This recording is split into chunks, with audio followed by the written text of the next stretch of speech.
Earlier this week, we heard from San Diego Mayor Jerry Sanders as he shared his feelings about council member and mayoral candidate Carl DeMaio. Carl takes credit on putting me on it. He probably takes credit for my weight loss, probably takes credit for the weeds I pulled in the backyard last week. So let me be very clear about that also. Can you tell he's not running this time? Initially, DeMaio issued a statement that reads in part, quote, "I don't care about credit. I'm just thrilled our fiscal reform agenda is working for taxpayers." Well, yesterday, Councilmember DeMaio responded to Mayor Sanders' words on camera for the first time. I don't mind. I don't take personally some of the things that happen during a campaign. I respect the mayor. Sanders is backing District Attorney Bonnie Dumanis in the mayoral race. The primary set for June the 5th, and that is just 11 days from now. So let's get caught up.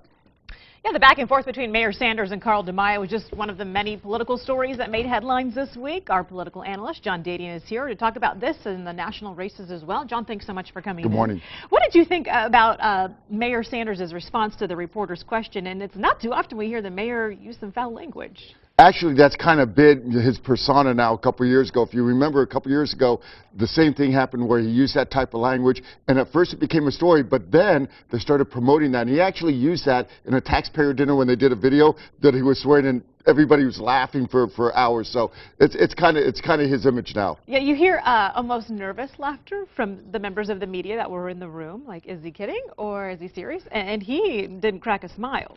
You're absolutely right. If you look at the body language, he was absolutely serious. Jerry really does, the mayor really does wear his heart on his sleeve, and he was absolutely serious. Okay, talk about Carl DeMaio's response. Brilliant. And it shows me what you look for in either a candidate or an elected official, somebody who grows. The old Carl, with no pun intended, would have really reacted similar to Jerry and probably used the same language. This Carl showed that, he put it off, and I got to tell you, he got a bump as far as people's opinion of him, the way he handled it, very polished, etc. Oh, it's no big deal. He's riding high in the polls, and he's taking that first place where he is right now in the polls, and he's really milking that. Good for him. And yeah, I think we obviously just heard his response there when he said, things happen during the campaign season, things are said. I certainly do respect the mayor.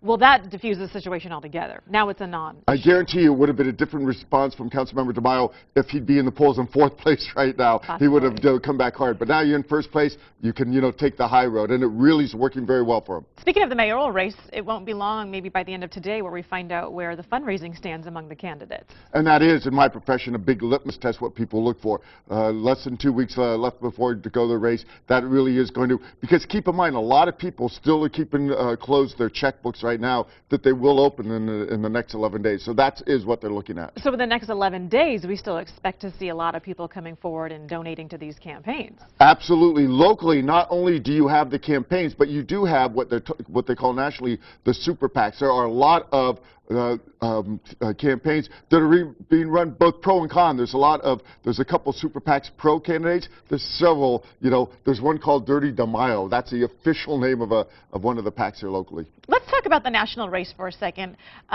President Obama and how he's doing in some of the primaries right now. And we are going to talk about some of the conservative states, such as West Virginia, Arkansas, and Kentucky. Talk about what's happening in the polls there. Not good for the president, without a doubt. He was basically, he's the president of the United States. He's an incumbent, and he basically, in both a couple states that you mentioned, Kentucky and Arkansas, he was unopposed. He's a Democratic incumbent, and he got 60% of the vote unopposed.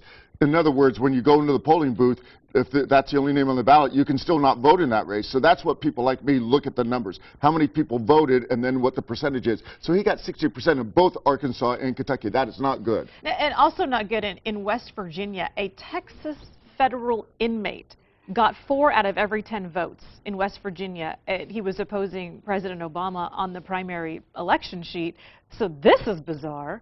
An old cliche, what they call the canary in the coal mine. They used to bring canaries in the coal mine because if there was a gas there, the canary would die and then the miners would know to get out.